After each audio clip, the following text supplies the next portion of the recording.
Here's the thing. The first time Cressida Cowper appeared on screen, it was clear that the Bridgerton writers were leaning heavily into certain tropes and wanted us to immediately put her into a specific box, the one belonging to the cheerleader character in stories. And I'm not referring to the cheerleader as the bubbly, cheerful trope we sometimes get them as, a la Kirsten Dunst Torrance in Bring It On. Nope. I'm referring to the mean, cruel, vapid, always part of a clique, self-absorbed, not very smart, not very bright, almost always blonde-haired, like Shelby Cummins in A Cinderella Story or Lana Thomas with The Princess Diaries mean cheerleader trope. I mean, the blonde hair is definitely par for the course after all. Why else would they slap Mandy Moore with that specific shade of a blonde wig for her role as Lana? Same as they did Julie Gonzalo for her role as Shelby. It is to have audiences instinctively pigeonhole them as the typical stock characters who exist only to be mean to the lead and give them a very difficult time with little to no redemption. They serve their role in the plot and are often immediately cast aside the minute the female main character, who they exist to torment, has scaled all the ordeals to get to a happy ending, i.e. Hilary Duff's Sam and Anne Hathaway's Mia in A Cinderella Story and The Princess Diaries respectively. And so the minute Cressida showed up on screen, it was easy for us to immediately identify her. From her blonde hair to her good looks to the pride in her appearance to her queen bee status. And sure enough, her introduction after the young ladies of the town were presented to Queen Charlotte in a group had her immediately being a bully to Penelope Featherington, who the show had already established as being best friends with Eloise and quite close to the Bridgerton crew.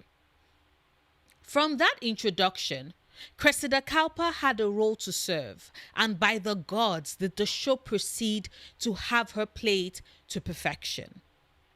However, in the midst of her following the stipulated acts that was befitting her role as a minor antagonist in the story, the writers started to show slight cracks in the facade. Her almost hopelessness in the face of Prince Frederick choosing Daphne anyway, her almost being scammed into a marriage by Jack Featherington for her wealth, her clear insecurities that Eloise was merely using her as a fill-in in the midst of her estrangement from Penelope. And I'm not gonna lie, it is these cracks that had me having much higher expectations for the potential presence within her character and where the Bridgerton writers might want to take her story. This is what drove the video I'd made at the end of season 3A last year, where I talked about the honesty of Cressida Cowper and what it says about the ton.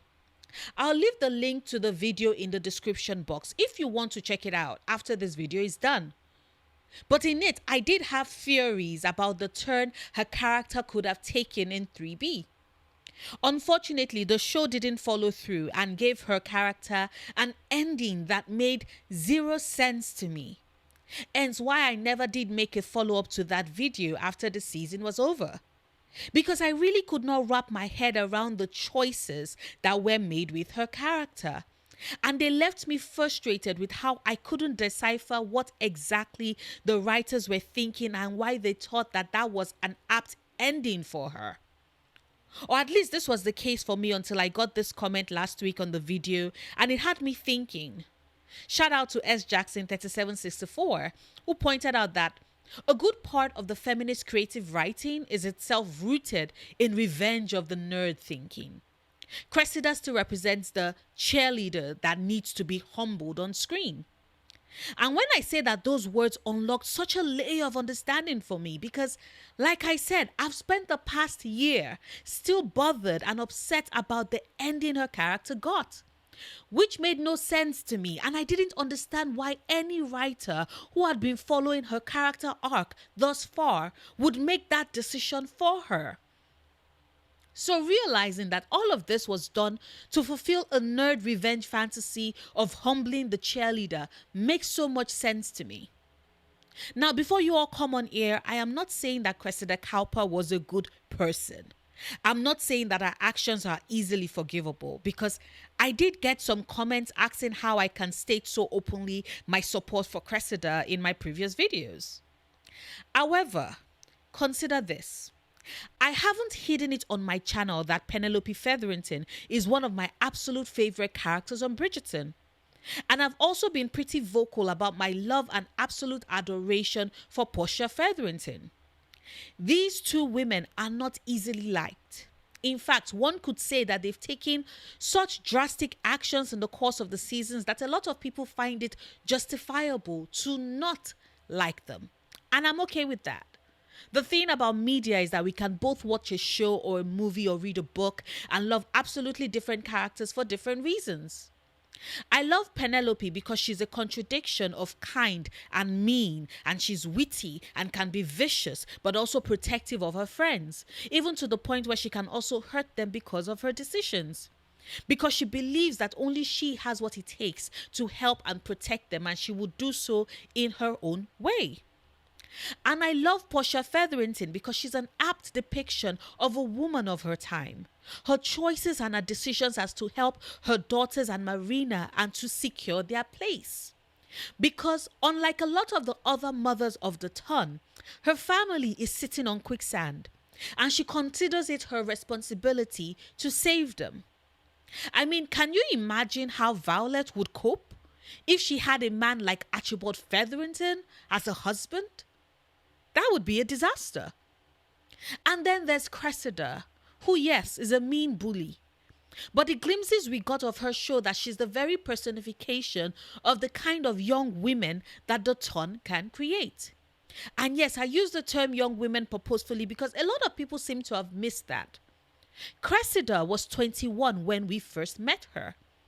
Like a lot of the ladies of the ton, theirs is a pretty sheltered, protected life, with their interactions with others being pretty limited and strictly regulated up until they have their introduction into society. And so for Cressida to turn out the way she did is because that is what she was molded into becoming.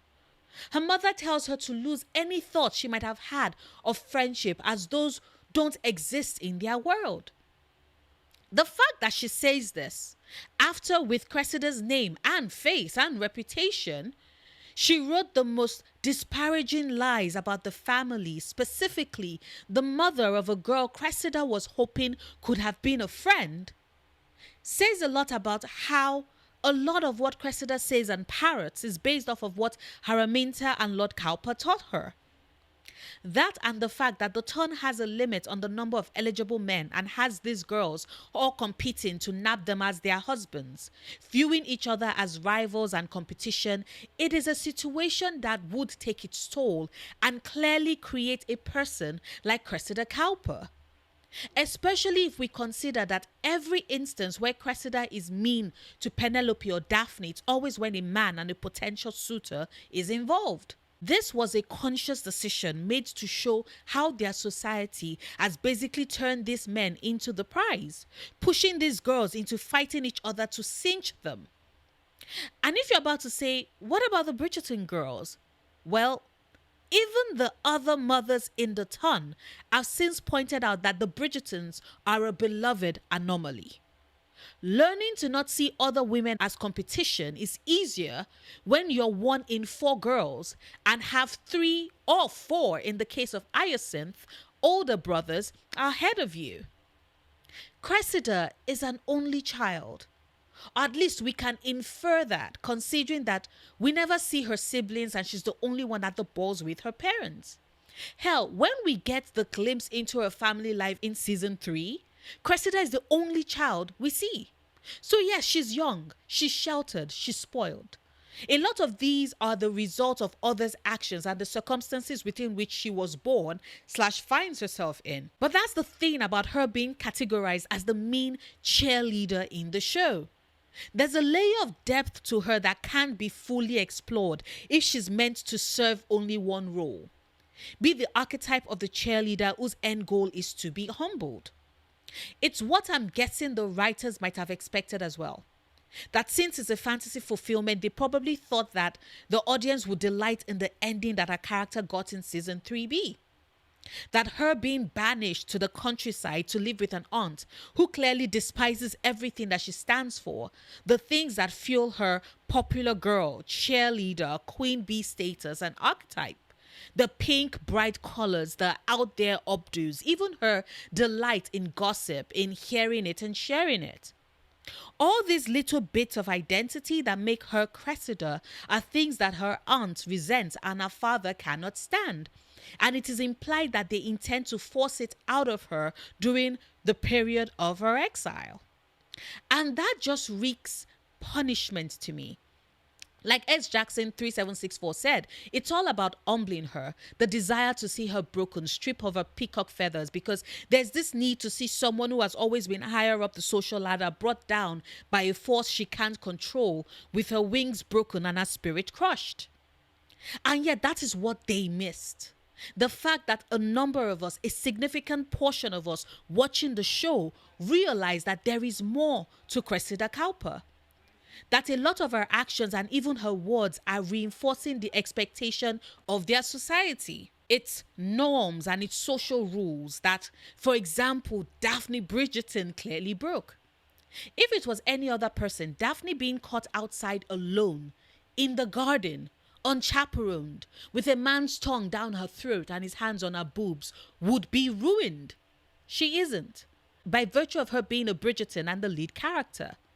I'm sorry, but is there a reason why Cressida wouldn't resent her in that scene?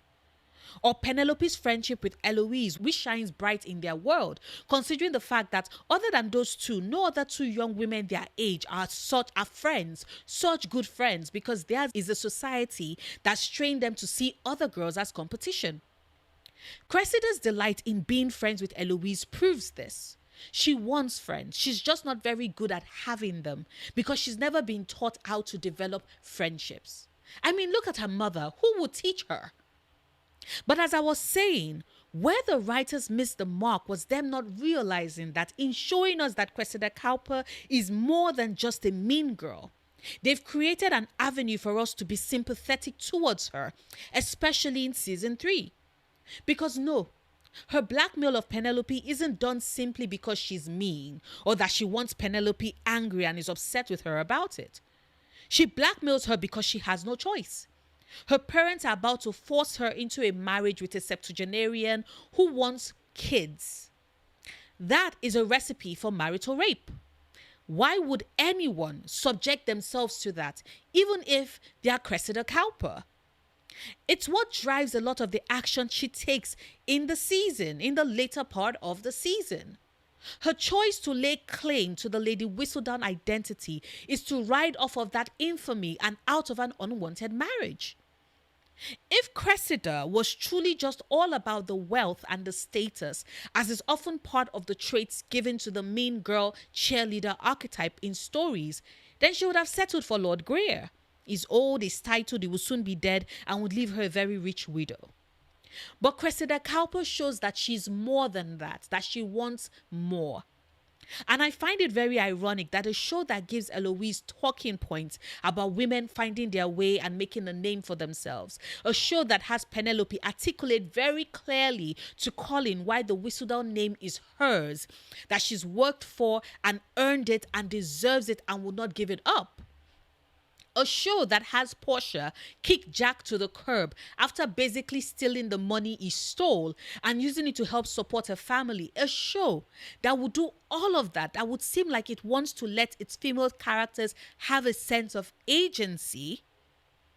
I find it ironic that that show would have writers give Cressida the ending she got. It really does confirm that to the writers, Cressida's crimes are so unforgivable that she deserves such a miserable end, and I personally do not like it or agree with it. Yes, Cressida is mean, but so are a lot of other characters in the show. But because she's meant to be a stock character, an archetype that exists for the main lead to get her victory over and continue on her way to a happy ending, Cressida's story isn't treated with the grace or kindness that it deserves, and that is what irks me. Because it feels like other characters get a bit more leeway extended to them, but she doesn't. She deserves better than the way in which she was treated, not by the fandom itself, because, like I said earlier, fans have the prerogative to interpret the story however way we want and like whichever character we prefer. But instead, I mean the way she was treated by the writers. Especially since we know that she's not part of the main or returning cast for season 4. It feels like a ton of double standards with how her story was handled, and I personally thought that it was totally unfair to her. And it brings to mind how Marina's story was treated as well. Because Marina existed to serve her function as the love rival in the story, and it is a trope I personally hate. I have plans to do a video this week about the tropification of Bridgerton and how it does limit the story we ended up getting. So if you're interested in that, in hearing me yap about the many tropes that was crammed into the show, please let me know in the comments. But also, what did you all think about the treatment that Cressida got? Was it fair? Was it right? Do you agree with S. Jackson 3764 and I that her character arc panned out the way it did because the writers wanted to see her humbled? Please let me know in the comments. Like this video if you've gotten this far and haven't done so yet. Share it as well. Support me on Patreon if you can. And until tomorrow's video, do remember, obsessing over the things you love, perfectly valid coping mechanism.